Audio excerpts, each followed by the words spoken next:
3. 근대의 탈기독교화에 미친 스토아의 영향. 르네상스와 인문주의는 스토아의 자연 개념에 새로운 관심을 가졌다. 특히 인간의 자연적 본성과 우주의 자연적 본성이 상호 부합한다는 스토아의 견해 때문이었다. 스토아의 윤리, 그리고 자연을 따르라는 스토아의 구호는 고전적인 저술가들을 통해서 그들은 스토아주의자들, 세네카처럼 스토아주의자들이거나 스토아 이론들에 대해서 보도했던 자들, 키케로처럼 스토아 이론들에 대해서 보도했던 자들이었다. 고전적인 저술가들을 통해서 인문주의자들에게 선호되었다. 이때 아직 기독교로부터의 분리가 의도되었던 것은 아니다. 오히려 기독교적 모티브들과 고대의 그 중에서도 스토아주의의 모티브들을 새롭게 융합시키려고 했다. 종교개혁가들 중에는 특히 즈빙글리와 칼뱅이 그들의 섭리론에서 스토아 사상의 영향을 받았다. 하지만 루터도 라우렌티우스 발라가 예정론과 스토아의 결정론을 결부시켜 놓았던 것에 친밀한 입장을 취했다. 반면에 멜란히톤은 몇 년 후 의지의 자유를 옹호했던 키케로의 입장에 서서 그런 스토아주의적 논의들에 대해서 반대했다. 비록 멜란히톤이 키케로와 더불어 스토아주의의 운명론을 반대하고 또 신학에 대한 그 영향을 반대했지만 그도 키케로의 중재를 통해서 스토아의 다른 이론들은 수용했다. 특히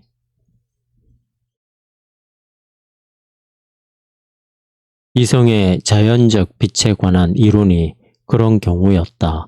그 자연적 빛은 모든 인간에 퍼져 있고 태어나면서부터 가지고 있는 관념들에서 무엇보다도 윤리의 영역에서 표출된다.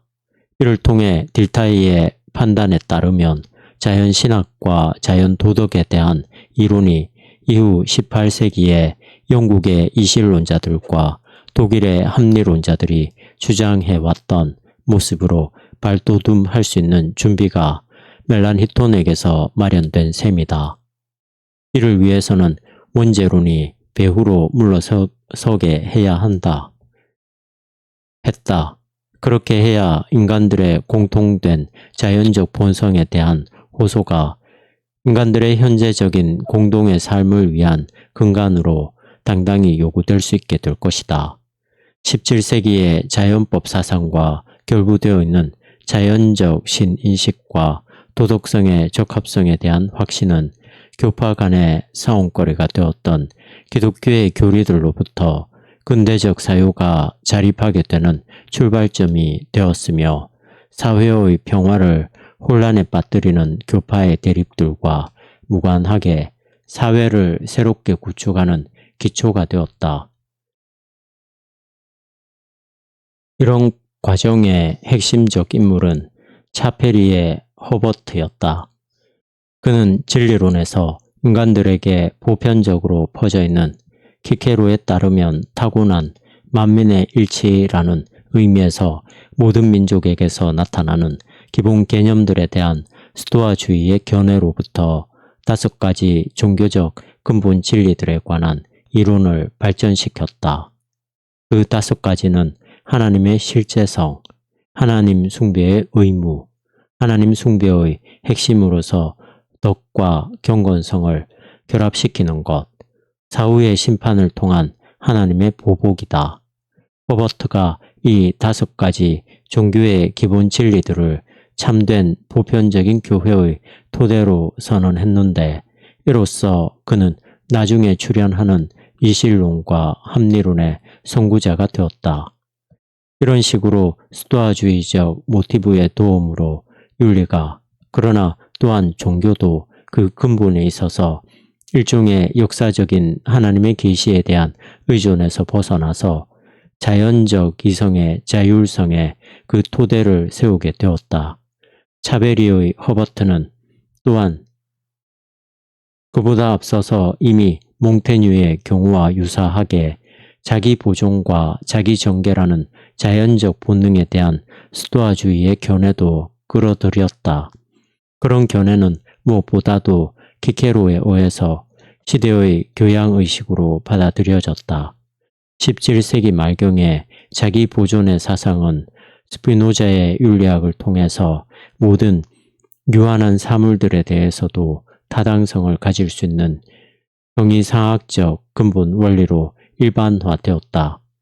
모든 각 사물은 자신의 존재를 고수하고자 최대한 추구한다. 이로써 스피노자는 몇 세기 전부터 점점 강조되어 오던 이 사상을 최종적이고 포괄적인 형태로 정형화시켰다.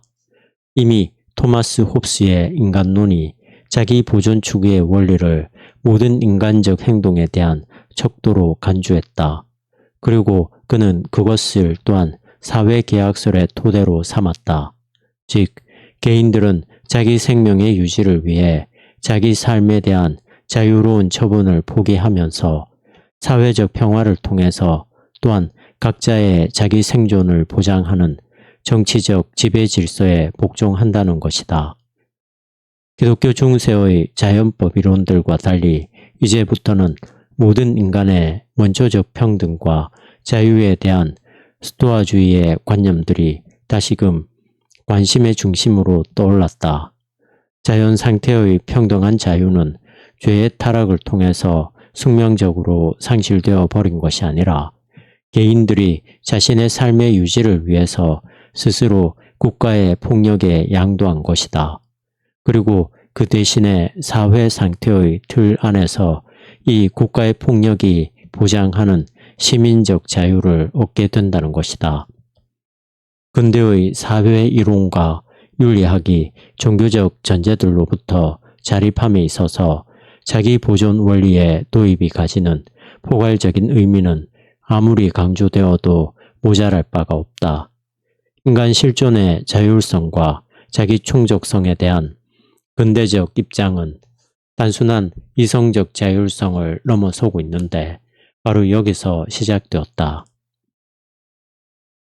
근대에서 신학과 철학의 관계가 어떻게 전개되는지를 다루기 전에 기독교에서 발원하여 나중에 2차적으로 철학적 반성의 주제가 되었던 일련의 주제들을 먼저 고찰하는 것이 필요하다. 이런 주제들에 대한 고려는 기독교 신학의 전통에 대한 근대 철학의 관계를 정확하게 판단하기 위해서 꼭 필요하다.